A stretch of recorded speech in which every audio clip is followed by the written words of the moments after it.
तो 10 मार्च यानी कल बीजेपी और जेजेपी सरकार के खिलाफ कांग्रेस अविश्वास प्रस्ताव लाने जा रही है। कांग्रेस ही नहीं बल्कि किसानों ने भी मनोहर सरकार के खिलाफ मोर्चा खोल दिया है। हालांकि सरकार का यह दावा है कि अविश्वास प्रस्ताव से उन्हें कोई फर्क नहीं पड़ने वाला है। नहीं है, चर्चा करिए 5-6 सालों तो करने की टिकट भी पड़नी चाहिए। सड़क पर सरकार को घेरने के बाद अब किसान सियासी मैदान में भी मोर्चा खोलने जा रहे हैं। पहले ऐलान तो पश्चिम बंगाल से बीजेपी की चुनावी घेराबंदी का हुआ था, लेकिन मीलों दूर जाने से पहले किसान हरियाणा की मनोहर सरकार को घेरने का प्लान तैयार कर चुके हैं।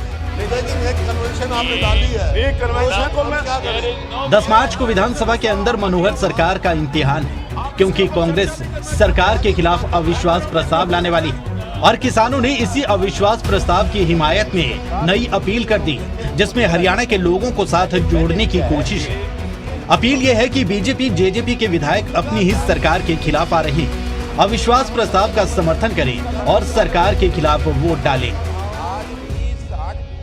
अभी वक्त आ गया है कि 10 तारीख को ये जो एमएलए हैं बीजेपी के जेजेपी के, उनके घरों में और दफ्तर में जाकर किसान भाई और किसानों के साथ हरियाणा की जनता एक पत्र लेके जाए, एक लेटर जो हम भेज रहे हैं आपको वो लेके जाओ और उनको कहो कि 10 तारीख को वो अविश्वास मत जो डालना है उन्होंने अविश्वास प्रस्ताव के पक्ष में अपनी वोट दें, ताजो हरियाणा की मनोहर लाल खट्टर की सरकार जो है उसको सबक सिखाया जा सके। इन्होंने किसानों को बहुत तरह के नुकसान पहुंचाया है, जैसे दमन करके, किसानों में विभाजन करके, या फिर हरियाणा में किसान संगठनों और संघर्ष को गुमराह करने की कोशिश भी की।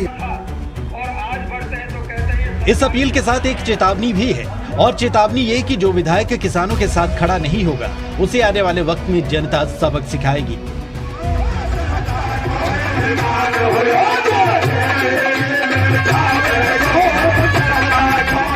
किसान नेता लोगों से अपील कर रहे हैं कि वो विधायकों को सरकार के खिलाफ वोट डालने के लिए कहें, जबकि सरकार इन्हीं किसान नेताओं की मंशा पर सवाल उठा रही है। हरियाणा के डिप्टी सीएम को लगता है कि किसानी को लेकर शुरू हुआ ये आंदोलन अब सियासी रंग लेने लगा है। मैं भी आपके माध्यम से उन 40 नेताओं को जो संयुक्त किसान मोर्चा की अध्यक्षता कर रहे हैं उनसे भी ये मांग करता हूँ और किसानों से भी ये मांग करता हूँ कि आप लोग भी उनको कहिए कि केंद्र से चर्चा कर इस मामले में किसानी को बचाने का काम करें।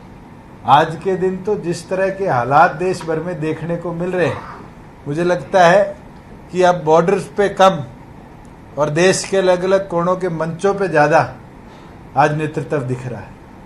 ये लड़ाई शायद अब राजनीतिक ग्राउंड की हो चुकी है रादर देन किसानी की।